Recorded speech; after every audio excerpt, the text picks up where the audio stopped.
자, 우리 옆에 인사합시다. 만나서 반갑습니다. 자, 주님의 사랑으로 사랑합니다.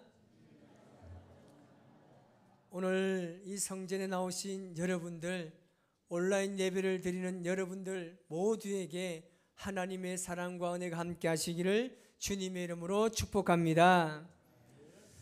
정명석이 쓴 이 세미골 이야기라는 책에 이런 내용이 나옵니다. 뉴욕에 살고 있던 한 이 코미디언이 죽기 전에 이런 유언을 남겼습니다. 내가 죽으면 내 시신을 해부 실험용으로 기증하겠습니다. 특별히 하버드 대학으로 보내주시기를 바랍니다. 이것이 부모님의 소원을 들어주는 유일한 길이기 때문입니다. 부모님의 평생 소원은 내가 하버드 대학에 들어가는 것이었는데, 내가 하버드 대학에 들어가는 방법은 이 길밖에 없습니다 라고 이야기했습니다. 이 사람은 가쁜 숨을 몰아쉬면서 죽음은 역시 고통스럽다라는 말을 남기고 세상을 떠나게 됩니다. 죽음이라는 것은 웃을 수 있는 일이 아닙니다. 그래서 우리 자녀들은 부모님의 살아생전에 마지막으로 남기신 이 말을 가슴에 새기고 기억해서 반드시 지키려고 노력합니다. 오늘 본문의 솔로몬도 그런 사람이었습니다. 솔로몬은 그의 아버지 다윗의 이 유언을 늘 가슴속에 새기고 기억하며 살았습니다. 그것은 바로 하나님의 성전을 짓는 것이었습니다. 하나님께서는 다윗에게 약속하셨던 그 모든 것을 아들인 솔로몬을 통해서 이루기를 원하셨습니다. 그런 그가 예루살렘 성전을 건축하게 된 것은 어떻게 보면 자신의 생각이나 자신의 의지가 아니라 아버지 다윗이 남긴 설계도에 따라서 지은 것이라고 할 수 있습니다. 오늘 본문의 말씀은 하나님께서 솔로몬에게 두 가지의 말씀을 하고 계십니다. 그것은 바로 앞으로 성전이 어떤 곳이 되어야 하고, 그의 아버지 다윗과 같은 약속의 말씀을 솔로몬에게 하시고 있습니다. 오늘 이 말씀은 솔로몬뿐만 아니라 오늘 우리에게 주시는 말씀을 기억하고 우리의 삶에 소중한 결단이 있기를 주님의 이름으로 축복합니다. 먼저는 여러분, 성전은 어떤 곳입니까? 성전은 하나님께 예배하는 곳입니다. 12절 말씀에 우리 다 같이 읽도록 하겠습니다. 시작. 밤에 여호와께서 솔로몬에게 나타나사 그에게 이르시되 내가 이미 내 기도를 듣고 이곳을 택하여 내게 제사하는 성전을 삼았으니. 아멘. 하나님께서는 솔로몬의 기도를 들으시고 솔로몬에게 나타나십니다. 여러분, 하나님께서 솔로몬에게 나타났다는 말은 뭐냐면 그에게 보이셨다는 겁니다. 그런데 하나님께서 솔로몬에게 나타나 보이신 것은 이번이 처음이 아닙니다. 열왕기상 3장 5절에 이렇게 말씀합니다. 시작. 기브온에서 밤에 여호와께서 솔로몬의 꿈에 나타나시니라. 하나님이 이르시되 내가 내게 무엇을 줄고 너는 구하라. 아멘. 솔로몬이 기브온에서 1000번째를 드릴 때 하나님께서 솔로몬에게 나타나셨습니다. 여러분, 하나님께서 솔로몬에게 나타나신 이유가 무엇이겠습니까? 그것은 그에게 계시할 말씀과 약속의 말씀을 주기 위해서 나타나신 것입니다. 그에게 나타나셔서 오늘 하시는 말씀이 무엇입니까? 내가 너의 기도를 들었다는 겁니다. 그리고 하나님께서는 이곳을 제사하는 성전으로 삼으시겠다고 말씀하십니다.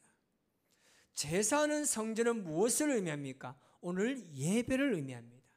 이 성전을 예배 드리는 곳으로 삼으시겠다는 겁니다. 우리가 지금까지 성경을 보아서 알 수 있듯이 솔로몬이 하나님께 예배를 드릴 때는 어떤 예배를 드렸습니까? 하나님께서 그 예배 가운데 직접 임재하시는 예배를 드렸습니다. 솔로몬은 그냥 전심을 다해서 마음을 다해서 하나님을 예배했는데 하나님께서는 그 예배 가운데 직접 임하셨습니다.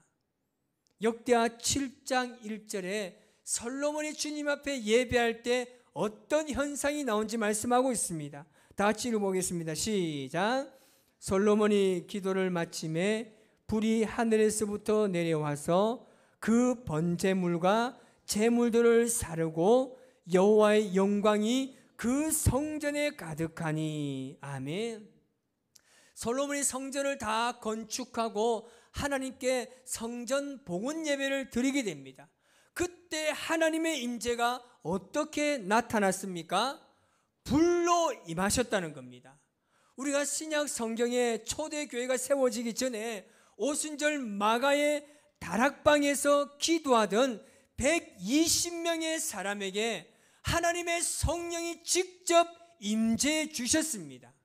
이것을 보면 알 수 있듯이 우리가 예배를 드릴 때 진실된 마음으로 예배하고 우리의 마음과 뜻과 정성을 다해서 예배할 때 하나님께서는 그냥 지켜보고 계신 분이 아니라는 사실입니다.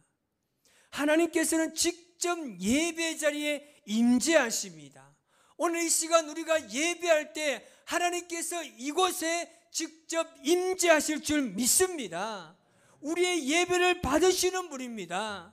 그렇다면 오늘 우리가 드리는 이 예배 가운데 하나님의 임재와 영광을 우리가 어떻게 경험하고 알 수 있습니까? 여러분, 하나님의 임재로 나타나는 현상은요, 하나님께서 주시는 감동이 있습니다. 하나님의 은혜가 임합니다. 성령의 능력으로 우리 가슴이 뜨거워지고 어떤 문제 앞에 담대해지게 되는 것입니다. 그리고 하나님께서 나와 함께 하신다는 확신을 가지게 되는 것입니다. 여러분, 하나님의 임재가 있는 곳에 변화가 있습니다. 새로움이 있습니다. 오늘 우리가 이 예배 가운데 주님 앞에 전심으로 나아간다면 반드시 여러분 한 사람 한 사람을 주님께서 만져주실 것입니다. 그와 반대로 하나님의 임재가 없는 예배는 어떤 예배입니까? 예배에 대해서요, 간절함이 없습니다. 찬송도 부르지 않아요. 가슴은 늘 미지근합니다. 여러분, 예배를 그렇게 드려서는 안 됩니다. 체면을 채우기 위한 예배를 드리지 마시기 바랍니다. 하나님의 임재를 경험하지 않고 내가 성전을 떠나지 않겠노라는 결단을 가지시기를 주님의 이름으로 축복합니다. 하나님의 임재는요, 어떤 특별한 사람에게 주어지는 전유물이 아닙니다. 오늘 예배를 드리는 이곳에 모든 그리스도인들에게 허락된 보편적인 은혜입니다. 그 은혜를 사모하시기 바랍니다. 그 예배를 주님 앞에 올려드리시기를 바랍니다. 그러면 반드시 하나님께서 우리를 만져주실 것입니다. 우리 고백하며 나아갑시다. 성령 하나님 나를 만지소서. 상하고 깨어져 지친 나를 새롭게 하소서. 성령의 바람 시들은 내어 살리소. 우리 간절하게 주님을 고백합니다. 성령 하나님 이 땅 고치소서. 죄악의 어둠 속 헤매는 우리 태워주소서. 성령의 불로 세상 헛된 맘 태우 서서 주님을 부르며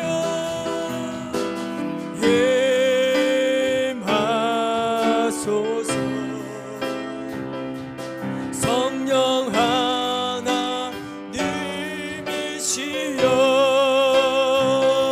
지금 이곳에 임하소서. 바람처럼 불처럼 성령이여 임하소서.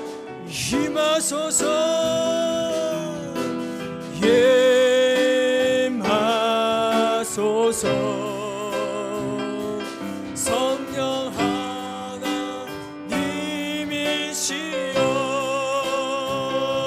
지금 이곳에 임하소서. 바람처럼 불처럼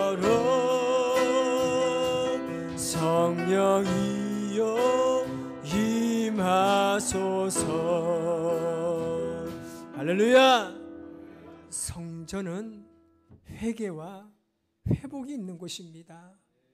하나님께서는 성전에서 기도하는 소리를 좋아하십니다. 하나님께서 성전에서 기도 드리는 우리의 기도에 눈을 들고 귀를 기울이신답니다. 하나님께서 예배 처소로 삼으신 성전은 하늘에서 비가 오지 않거나 죄앙이 임하고 전염병이 유행처럼 생길 때 기도하는 곳입니다. 하나님의 얼굴을 간절히 기도하는 곳, 그 구하는 곳이 성전입니다. 오늘날 여러분에게 성전은 어떤 곳입니까? 성전은 우리의 삶을 돌이키는 곳입니다. 악한 길에서 돌이키는 것입니다. 높아지는 마음에서 돌이키는 곳입니다. 본래의 자리로 돌이키는 곳입니다. 하나님의 이름이 있는 이 성전에 주님의 임재하심을 경험하시기를 주님의 이름으로 축복합니다. 두 번째, 솔로몬에게 하신 약속은 무엇입니까? 솔로몬에게 나라와 왕위를 견고하게 하신다고 말씀하고 있습니다. 17절 말씀을 같이 읽어볼까요? 시작. 내가 만일 내 앞에서 행하기를 내 아버지 다윗이 행한 것과 같이 하여 내가 내게 명령한 모든 것을 행하여 내 율례와 법규를 지키면. 아멘. 하나님의 약속에는 반드시 전제 조건이 있습니다. 그것이 무엇입니까? 내 아버지 다윗이 행한 것과 같이라고 말씀합니다. 하나님의 말씀을 지키는 조건이 있습니다. 하나님께서는 언제나 우리의 인생에 두 갈래의 길을 준비하십니다. 생명의 길과 사망의 길입니다. 축복의 길과 저주의 길입니다. 순종의 길과 불순종의 길입니다. 여러분, 하나님의 약속을 성취하기 위해서는 그 길은요, 솔로몬이 어떻게 선택하느냐에 따라 달려 있습니다. 아버지의 행함같이 행하면 약속된 복을 받게 될 것이고, 그렇지 않으면 그의 나라는 물론이요 왕위가 완전히 끊어지는 것입니다. 여기서 다윗이 행한 것과 같이라는 말의 뜻은요, 가다 오다 걷다라는 뜻으로 가는 행위를 이야기합니다. 다윗이 가고 오고 걷는 모든 것은 하나님의 기준에 행했다는 말입니다. 다윗이 어디를 가든지, 다윗이 어디를 오든지 그의 인생의 모든 걸음들이 하나님의 기준에 행했다는 겁니다. 오늘 솔로몬이 이렇게 살아간다면 반드시 내가 내게 복을 주겠다고 말씀합니다. 그렇게 살아갈 때 하나님의 마음과 시선이 우리를 영원히 떠나지 않는다는 겁니다. 세계에서 가장 높은 건물인 버저 두바이라는 건물이 있습니다.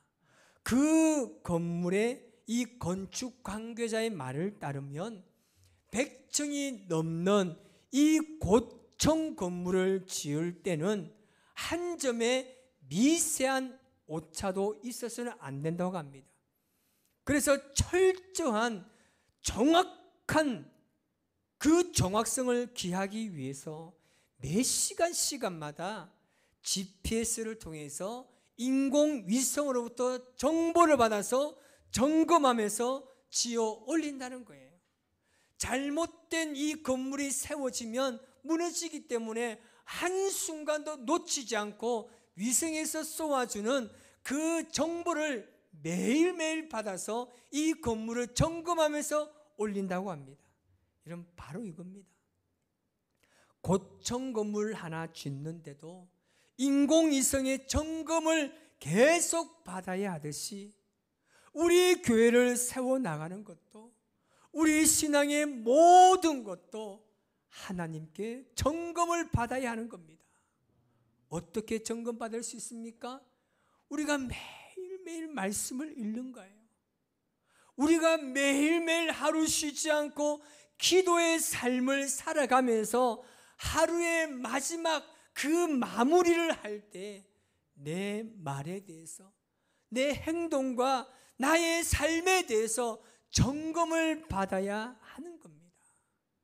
앞으로 우리 교회와 우리의 신앙생활에 있어서 올바른 방향이 무엇입니까?